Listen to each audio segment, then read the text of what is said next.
Hello everybody, hello chassos, hello everybody that's tuning in for the channel. The growth has been really heartening. We are very close to 1,000 subscribers, which is a massive milestone for me, given that I only started doing this 3 months ago. So I would like to ask everybody to do whatever you want because I'm not your dad. All right, cool, now that we've got that out of the way, let's talk about me taking a Ghostkeel to my local Shark Tank.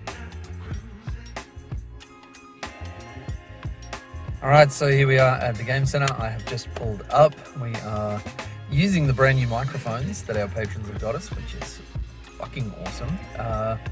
Where I've been roped into playing a Ghostkeel at my RTT, which is an absolute sweatbox, figuratively and literally, as we are going to be at 36 degrees Celsius today. And I don't know how they talk me into doing this. Well, I do know how they talk me into doing this, but yeah, it is going to be a very interesting one. We've got a couple of the boys just pulled up. Yeah, let's have a walk through. Let's have a look at the RTT. Let's look at the trial by fire that took me in 1 year from knowing nothing about 40k to one of the highest ranked Tau players in Australia.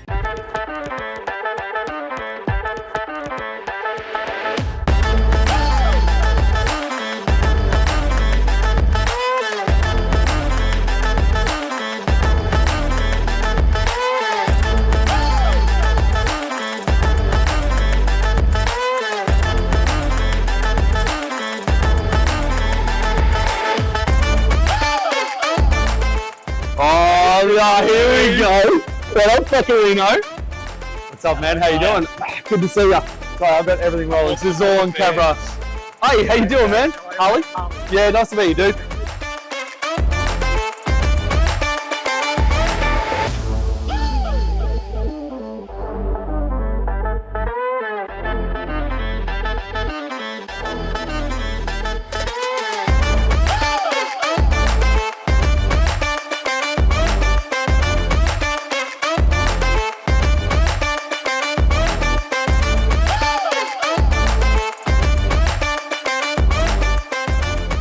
So a couple of weekends ago, I had my patrons, shout out to all my patrons, by the way, who have facilitated us upgrading the studio with these awesome lapel mics, with which we've been able to do interviews at the Dice Arcade GT. We have been able to have a World Eaters faction expert come around and talk to us about this and how Tau and World Eaters are going to beat the crap out of each other in a new video series called Mutually Assured Destruction, coming soon. We will also be having Astra Militarum coming down, and I couldn't do any of the stuff that I'm doing without those awesome patrons. They have upgraded cameras and audio and everything else, as well as just being there at this time of growth for me, which is really wild. We're doing monthly Q&As and giveaways and everything else, so if you'd like to get involved, stick around at the end of the video for more details. But those patrons, yes, the very same, laid down a bet a couple of weeks ago. Now, I've had a lot of success in my first year of 40k, rose to number 2 in Tau in Australia, and also achieved a top 50 for the faction in the world. Now, that was alternating across the course of the ITC season, but just even getting there for me in my first year was incredible. I ended up in the top 16 of my state, which led to an invite to Masters, which was really great. And so given that I've had that sort of success and everything else, the patrons were basically like, all right, you taking medalist probably isn't that fair for a bet. Because obviously how conversations devolve in a Discord where you're just kind of talking about everything. I don't even remember where it started. But the bet was laid down that if I could win an event with a Ghostkeel in my list, then the offer was for a Storm Surge or something equivalent to be bought and sent to me, which is tantalizing given that Reptar's been flying solo, been living that hashtag slut life, and now he's looking to settle down, maybe bring home a Mrs. Reptar. So I was really keen for this. Now, problem number 1, I don't know how to Ghostkeel. As a lot of you know, I have been playing Ghetto Hammer for a lot of the time that I've been playing across this year. Putting a partner through a PhD is not cheap, so we've had to kind of just buy up stuff when we can. All paint schemes are different. You know, some of it has had to be recasted stuff or just secondhand from other people or whatever else. But we have been bargain hunting wherever we can. And if it wasn't going to be in the meta, if it wasn't going into the list, then I couldn't validate spending my precious, precious hard-earned dollars on it. So, to solve problem number one, to the rescue was one of the boys from my competitive team. Threw out a message, and there were a bunch of people that were trying to help me out there. Shout out to the TNS boys. You guys are amazing. There were a lot of people that replied trying to, you know, get this thing into my hands, not even knowing what it was for, but just because I was asking, which is really great. And for anybody who hasn't engaged with a competitive team, this is one of the reasons to do it and to get into your local scene, because there have been times where I'm like, hey, I kind of want to try a list. Can I borrow a couple of Riptides? Can I borrow a squad of Breaches or whatever else? And usually someone's like, hey man, yeah, I'm not playing Tau at the moment. I've got some stuff lying around, like, go for it. So, Ghostkeel acquired. Then I had to build a list. Now, given the way that the meta's been going, and I will be trying out some Crisis shenanigans after the Dice Arcade GT, but a lot of the hotness is around Fisher Fury. And particularly in Bork'an Sept for me is very, very interesting, as the Bork'an Sept trait, Devilfish and Hammerheads and Riptides get to make maximum value out of it. And same, Ghostkeel. Though I think it's T6, T7? I don't know, who remembers? It's not in the meta. Anyway, so because when you shoot at something in Bork'an, a vehicle or a battlesuit, with strength 7 or lower weapons, you lose 1 strength, which for T7 models means that you are only ever wounding me on 3s or better, or 5s or worse. And there were a ton of matchups where people were actually put onto 6s that shot at it, and then I kind of only realized afterwards that, you know, they'd be wounding on 6s because their strength 4 stuff got dropped down to strength 3.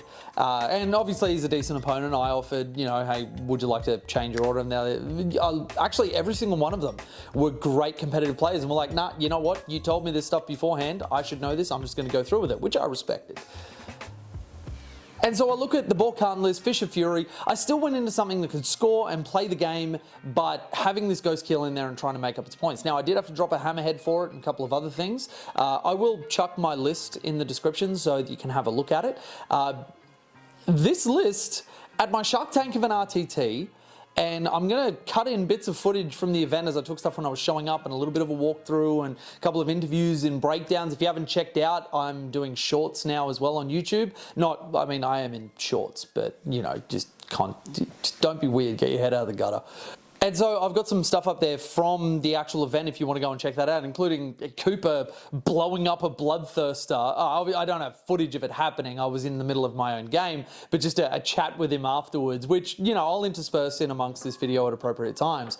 So the round started, so we don't have a full time to run through it, but guess how I killed the phase cap Bloodthirster in the Demons match I just played? Hit me. I spent 1 CP to auto-explode a Riptide.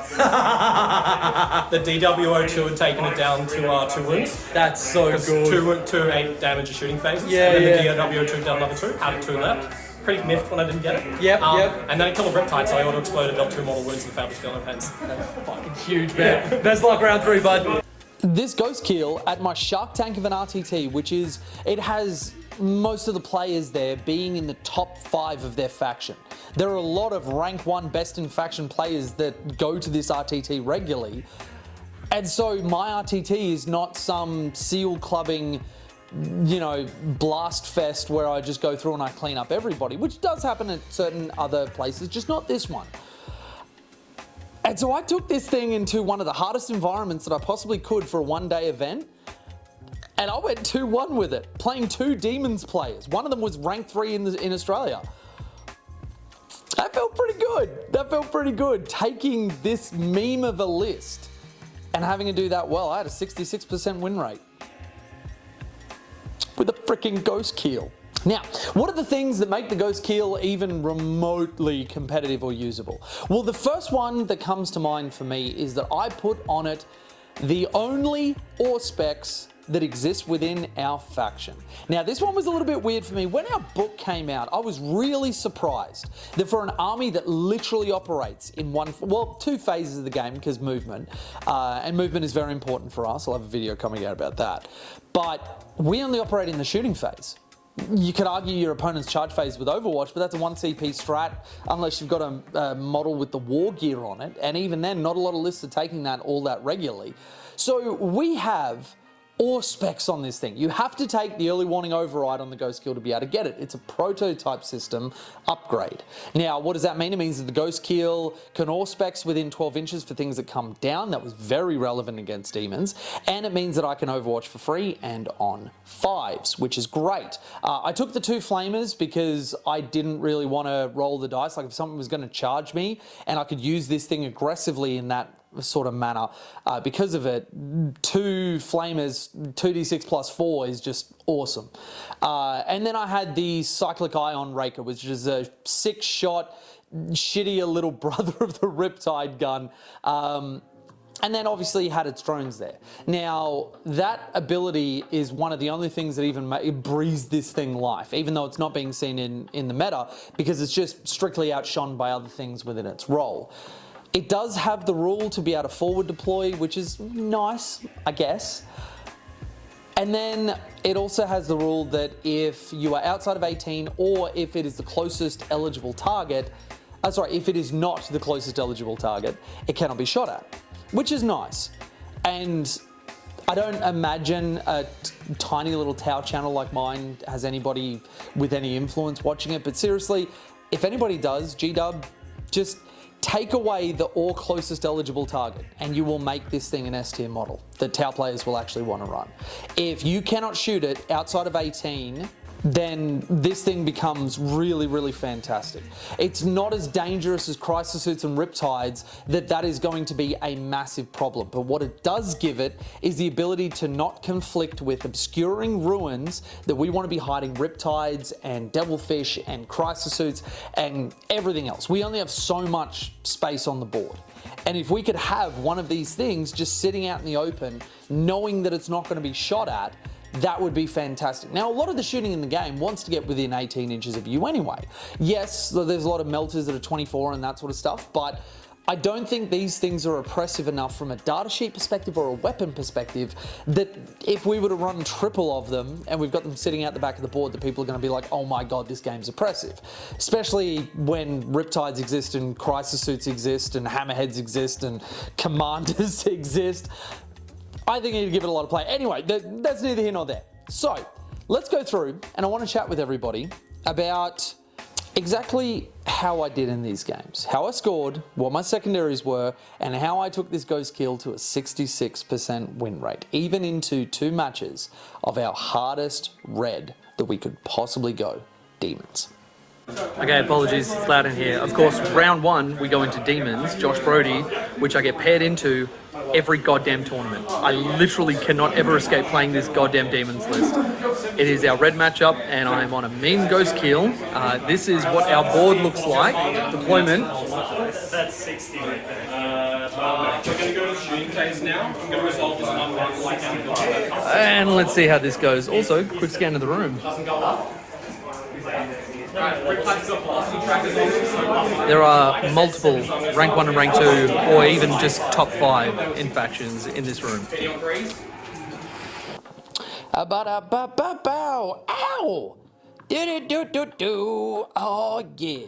Alright, so my first game and my only loss was against Josh Brody on Chaos Demons. Now, in this matchup, I went for decisive action, aerospace targeting relays, and no prisoners. Now, no prisoners, he wasn't going to give up max, but I had no other good options. I literally had no other good options, and this was at least points. If I table him, I get 12 points, which in a competitive environment is respectable. Especially if in a loss, if it's close and you've been beating the crap out of each other, 12 points is great. So, in this one, neither of us scored amazingly.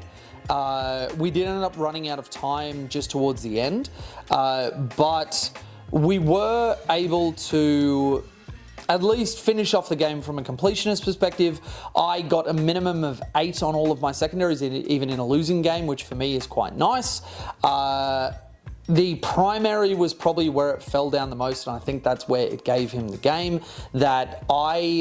Against him, I went Cao Yun, and I shouldn't have. This is the lesson that I learned with these Fisher Fury lists, and I did this against Pete in the last round. I should have called Montcar. I should have taken the board, and I should have started shooting his stuff from ranges that, yes, he might have been able to charge me the next time around, but if I kill enough stuff and he starts running out of it, he doesn't have the resources to stand in 4 quarters of the board to get Reality Rebels. He then needs to commit things away from the center, so he has to worry about Warp Ritual, or even just that he can't contest objectives well enough and he runs out of resources faster than I do. I needed to hit him with weight of fire and be aggressive, and I didn't do that. Luckily, I learned that for the next time round, but that one is always going to be hard. Josh obviously pilots it well. He did quite well at Uprising, the Super Major at Adelaide that happened recently. All right, so I'm here at my tournament, just got fisted by Demons, and Cooper, running a Storm Surge list no less, just went into Custodies, wasn't it? Yeah, Custodies. How'd you feel? I felt pretty good. I got the first turn, shot some bikes, killed 2 of them, got a squad of wardens. Like, this is a nice build chip. You know, the hit rolls are nice, the saves are... He rolled some pretty bad saves on turn 1. I was like, ooh, okay, this game could be interesting. And then on turn 2, everything came forward, and my shooting phase kind of just whiffed. I had a commander that was mispositioned a little bit, so a single bike lived, went and charged and killed my commander. And then it kind of just snowballed from there, where one model just kept living, and that model would then go and do something because I have an odd sec, and it just stands on the point. I don't hold it anymore. Yeah, and it kind of just snowballed from there, and I ran out of efficiency to kill what I needed to kill. Yeah. And the chief culprit of that was in fact the Storm Surge. I think if I had a Crisis Brick instead of Storm Surge, I probably would have won that game. But yeah, it's great.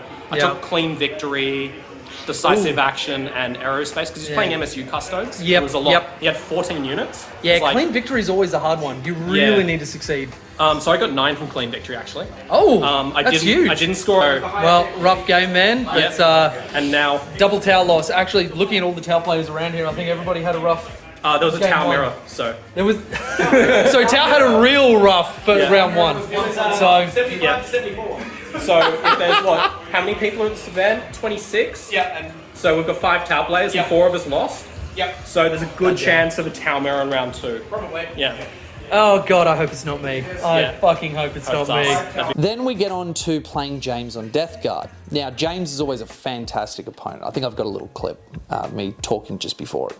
Alright, so round 1 we are going into James on his Death Guard. This will actually be a fun match because James is always a pleasure to play. So this is the board state where we're looking at his Death Guard back there. A lot about a line of sight, and I am being as conservative as I can with redeploys and pre-game moves. So let's see how this one goes. James, mate of mine in the competitive team that I'm on, just such an amicable game because we kind of knew that it was going to come down to either he was going to live everything because Death Guard, or he was going to just get blown off the board. And so he went for a very, very good strategy of just trying to score as hard as he can so that if I couldn't affect my game plan, he had very, very good scoring. Now, in a loss, he scored 75 points. Very, very good, and it can be an oppressive loss. Now, for mine, let's go to the scorecard. I went bring it down because he was running a Plague Crawler sort of list. I was going to get 13 points on that, and again, no other good options. That's going to be a running theme for Tau. We do not have fantastic secondaries. We have Decisive Action. And that didn't even go to 15. Then I took Decisive Action, Aerospace Targeting Relays. Aerospace, unfortunately, I didn't get my last one by the end of the game because I had to kill him to get primary, but in doing that, I maxed out my primary, which is really, really great. That's just 45 points straight up. And depending on certain things, that can be more important than getting a 15 on Aerospace. Aerospace is great in a matchup where I either commit to it early and I don't lose anything for doing it, which I wasn't going to do because he had a ton of very, very effective fire with the crawlers and the cannons and whatever. He had a very, very fast list for Death Guard. This list is very, very good. So yeah, and I don't know if there's too much more to say about that. There weren't really any lessons to take away from it. It's a matchup I've been in before, and I just played to my strengths, and that helped me come away with the game. Now, I will say in this game, the Enforcer was very, very good, being sort of an anchor that he didn't want to go near in the center of the board, because the Enforcer is just as tanky as he is, and unless it's a Demon Prince hitting me, he's probably not killing it, and I just slap it back and off you go. Of course, I win round 2. Game was great against James, and I pair fucking Demons round 3. Why, when you fuckers force me to take this goddamn Ghostkeel, I catch 2 Demons players? At least he's lucky he's sexy. So then we get into our last match, which is against Pete. Pete, very good friend of mine, really, really great guy. I ripped him on car, got first turn and killed like 1,000 points of demons in the first turn. I had everything inside his butthole, way up inside his butthole. I'm gonna need you to take these seeds into the bathroom, and I'm gonna need you to put them way up inside your butthole, Morty. In my butt? Put them way up inside there, as far as they can fit. Oh, jeez, Rick. I really don't want to have to do that. Well, somebody's gotta do it, Morty. I really hope I grab a Rick and Morty meme here. And so that meant that this game kind of became one-sided. Now, the biggest thing that happened in this game is that my Pathfinders in melee took a wound off Be'lakor, which is just fantastic. But yeah, that game pretty much went the way that you thought it would. Decisive action, aerospace targeting, relays, and no prisoners. He was running almost an identical list to Josh. And that meant that I executed much better on this one. I maxed out everything. I literally maxed out everything. The only thing that I was missing was no prisoners, which I could only get a 12, which is fine. And decisive action obviously only goes to a 12. So I ended up 94 to 40, which he did a good job of clawing back. Be'lakor really, really helped in the center, but I did what you really should do and just ignored him and killed the rest of the army. Be'lakor cannot solo win a game, and that's what I did. We just had our last game, picked up a win against Demons, which I was really surprised about, from the game with Josh earlier. Just sort of picked up that I needed to go aggressive, score early, keep him in his deployment zone. And Pete, it kind of worked, didn't it? Yes, so keeping me in a deployment zone pretty much shut down all of my secondaries I took, which for the Demons is very spread out a lot. And yeah, if you shut me in a deployment, I can't score high, so you just weather the storm and keep me from scoring, really. Yeah, and actually you did really poorly on a lot of your saves turn one. I think I picked up a full unit of horrors, Yep. full unit of fiends, Yep. full unit of demonettes, Yep. a character, Yep.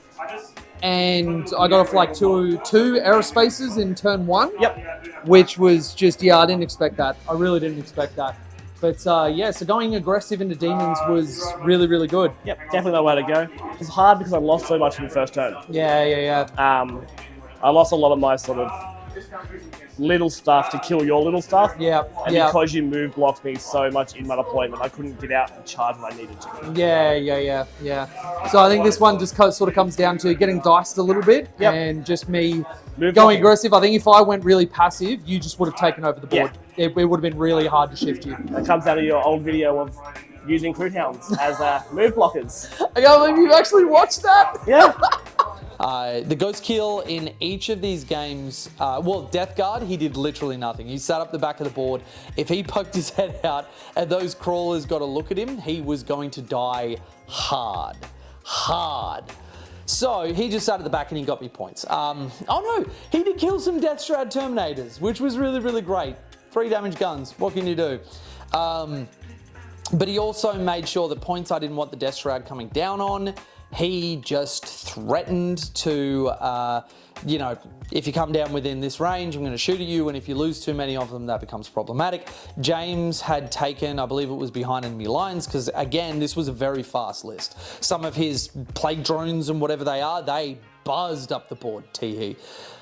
And so, yeah, in the Demons matchup, that's probably where the Ghostkeel shined the most, in that it was a big 12-inch bubble, and I wish I had have taken an advanced EM scrambler, though I didn't think I'd get paired into 2 Demons players, just to create a 24-inch bubble of you can't come in here, and in this 12-inch bubble, you don't want to come in here because I'm going to shoot you and I'm going to flame you and I'm going to, all these different things. And everything was in range because, Bork'an flamers are 16 inches. I mean, they're 12 base, you can hit them anyway. But 16 inches meant that, they're quite good.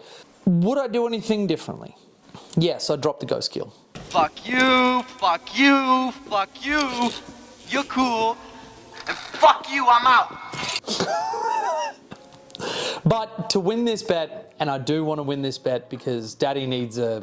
Actually, you know what? I think I'm going to go with a Techless from Lumineth Realm Lords. I'm actually kind of getting into AOS a little bit. I don't know anything about it. I haven't played at competitions, but I never got to collect well, I got to collect fantasy as a kid, but because I grew up in a like hard conservative Christian family, everything but Bretonia was the devil. So I collected Bretonia. But I always loved the look of high elves.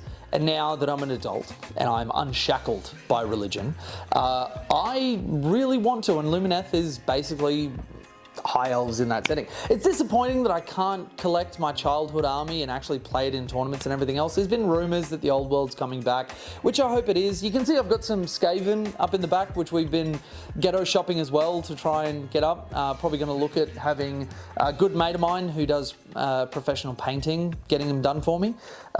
Because at the moment, hobbying is really, really hard for me. As a result of Afghanistan, I'm missing 20% of two of my vertebrae. So doing little stuff is actually very, very hard. But that is my first update of the Ghostkeel. I'm keen to see what happens in the future and if I can tweak this list at all. It may be if I pair it with Crisis Suits so that it is literally my backfield holder and they are the ones that go out and kill everything as opposed to the Fish of Fury, which is a very, very different style of play.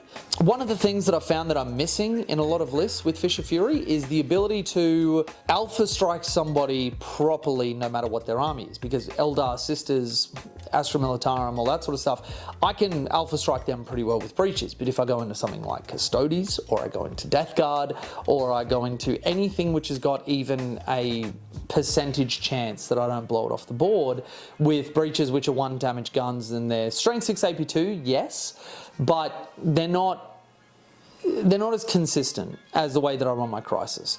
So maybe I'll try that. Maybe I'll see if I can just play a list where if somebody deploys poorly, I blow them off the board and I'm done in 20 minutes. Or I play more of the, longer game of, I shoot at you with fire and fade, have a Ghostkeel that you can't shoot sitting somewhere out, and just have crude hounds that they can see so they literally can't target it. Even though obviously that's not a surefire thing, they can just put some small arms into the crude hounds and then shoot the Ghostkeel.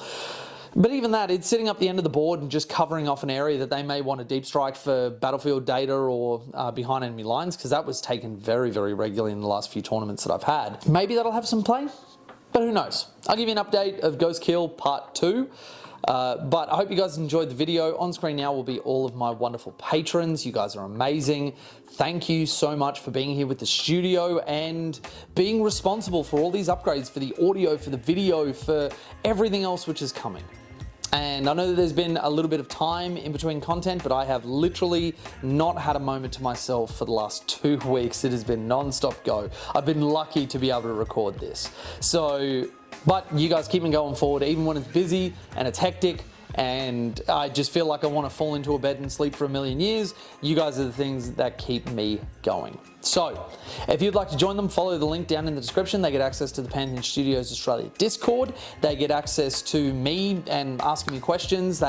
We have a section for community list help, so you can post your list and find out what everybody else in the community thinks. We have work in progress so that you can post everything you're painting and doing and having a look at other people. Get some ideas for some paint schemes you might want to work with. And also, all of my patrons get discounts off coaching sessions with me, getting a half hour to sit down with me and ask any questions you want, have me fix a list, or have me on the studio table showing you some of the dirtiest tricks that Tau have, or even with other armies, things like screening and movement and, using the fight phase to the fullest and all that sort of stuff. And before I go, one last thing, we are doing a giveaway for February. Yes, I know it's March, we're doing February. Like I said, I've been busy as hell. And I want you guys just to put down in the description what your favorite model is. Be it the Ghostkeel, be it something else. What is a model that, whether it's in the meta or it's not, what is your favorite model that you would love to be able to run and that you either can or you just can't? Thank you very much for watching, and I'll see you guys in the next one.